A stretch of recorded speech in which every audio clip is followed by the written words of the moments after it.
Hongju meminta maaf kepada Hoyong dan Hoyong pun meminta maaf kepada Hongju. Akhirnya mereka berdua berdamai. Hongju kemudian mengatakan bahwa dia menyukai Hoyong, tetapi Hoyong merasa bahwa dialah yang lebih menyukai Hongju. Hongju menegaskan bahwa dia yang lebih menyukai Hoyong. Saat Hoyong mengantarkan Hongju pulang, Hongju tidak membiarkan Hoyong pergi begitu saja. Selama makan, Hongju terus memperhatikan wajah Hoyong, seolah tidak percaya bahwa pria imut dan tampan ini keren, ganteng, pintar, dan jenius.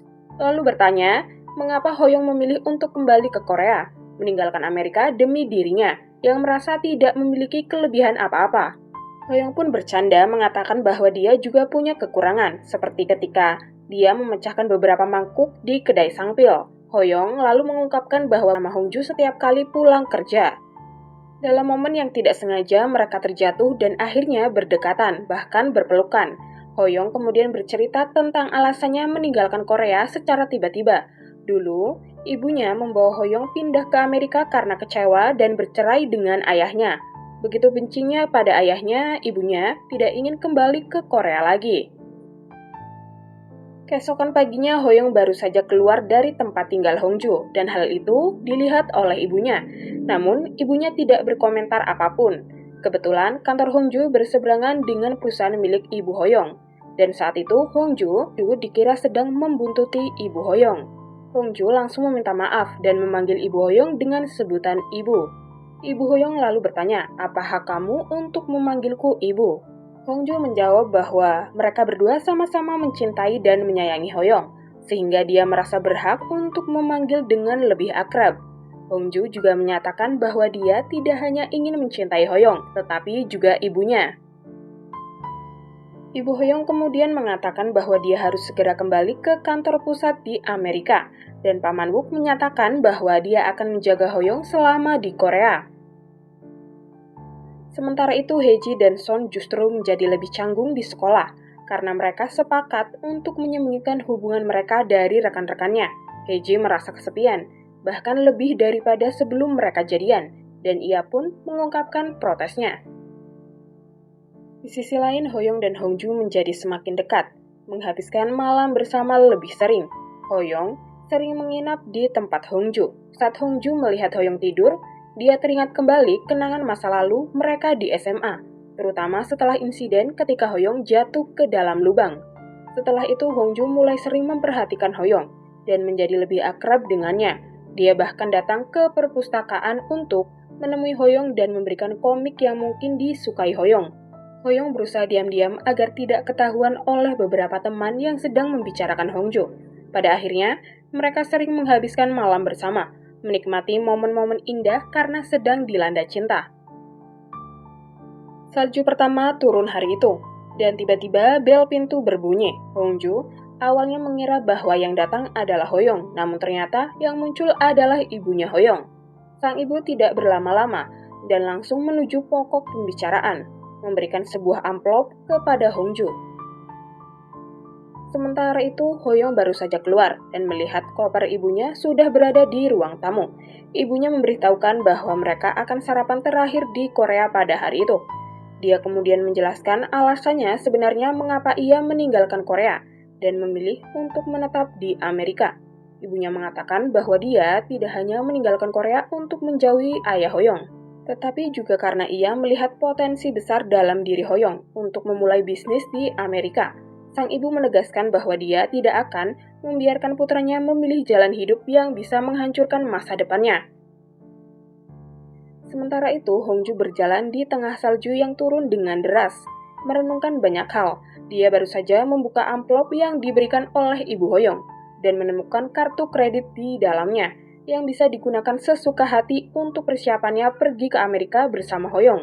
Hongju sempat bercanda, "Ibu tidak takut kalau aku memanfaatkan kartu kredit ini untuk belanja barang-barang yang tidak jelas?" Ibu Hoyong menjawab bahwa dia percaya pada putranya, sehingga dia juga akan percaya pada wanita pilihan putranya.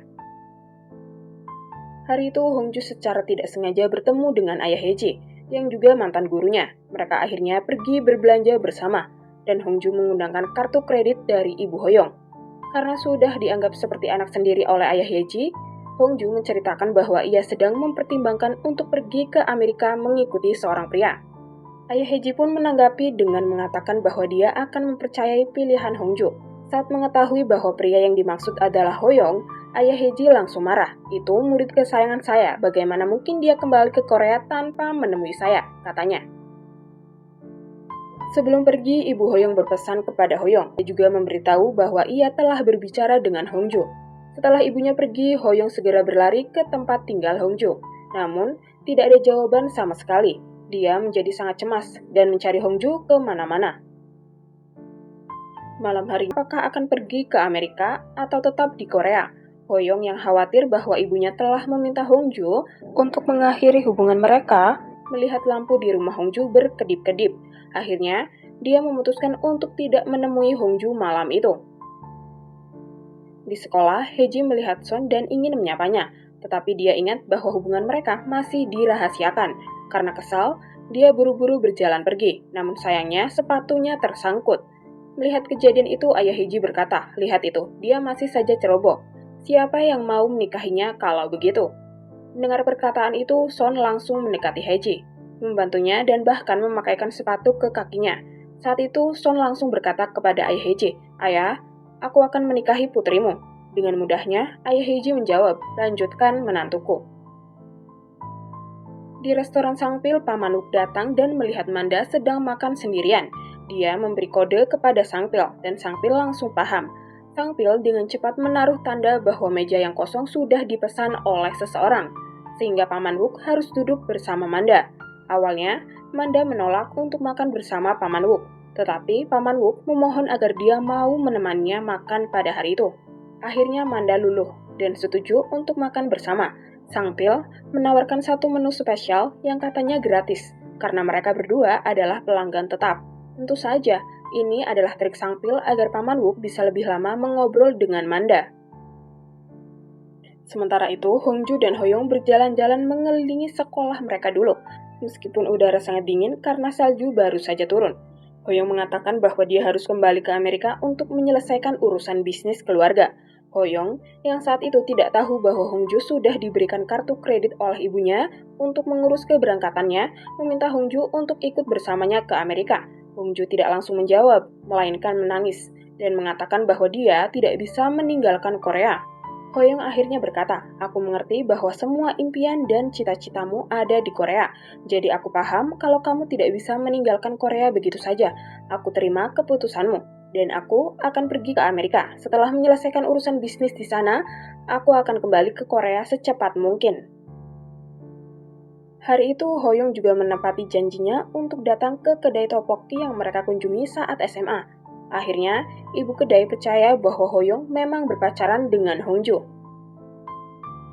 Menjelang Natal, mereka menghias pohon Natal bersama dan berfoto setelahnya. Hoyong dan Hongju menghabiskan waktu bersama sebelum akhirnya tiba saatnya bagi Hoyong untuk kembali ke Amerika. Hongju bercerita kepada Heiji bahwa ia telah memutuskan untuk mengizinkan Hoyong kembali ke Amerika demi mengejar cita-citanya. Ia merasa tak mungkin memutuskan cita-cita Hoyong hanya karena cinta. Heiji dengan nada prihatin bertanya, "Bagaimana kamu bisa rela melepaskan Hoyong begitu saja? Bagaimana jika dia tak pernah kembali? Apakah kamu akan merelakannya begitu saja?" Di rumah Paman Wook, malam itu diadakan pesta perpisahan. Sangpil, Heiji, dan Son sudah hadir. Sementara itu Paman Wook sedang berkencan dengan Manda dan meminta agar teman-teman yang lain memulai pesta tanpa menunggunya. Mereka mengobrol sambil menantikan kepulangan Hongju. Namun, Hongju malah mengirim pesan bahwa ia harus lembur dan tidak bisa pulang malam itu. Hoyong merasa sangat kecewa karena esoknya ia harus kembali ke Amerika.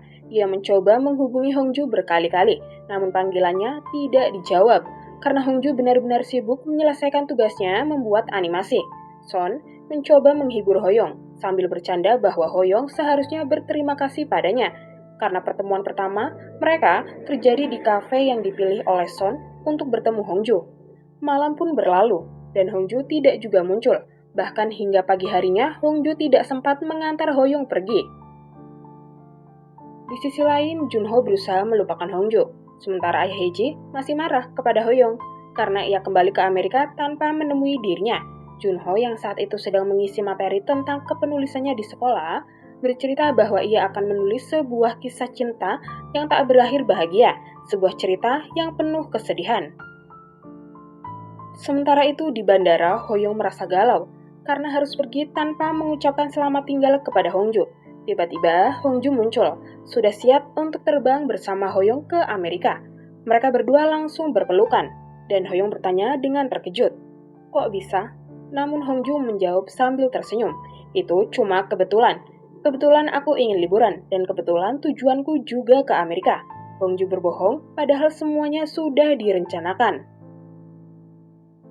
Kembali ke 10 tahun lalu, ternyata banyak peristiwa yang terjadi karena kebetulan.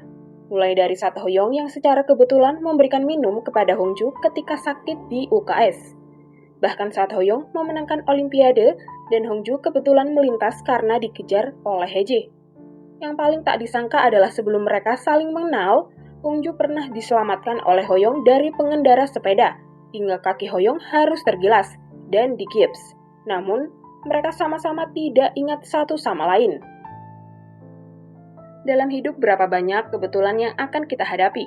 Terkadang kebetulan-kebetulan itu berlalu tanpa kita sadari. Namun, ada kalanya kebetulan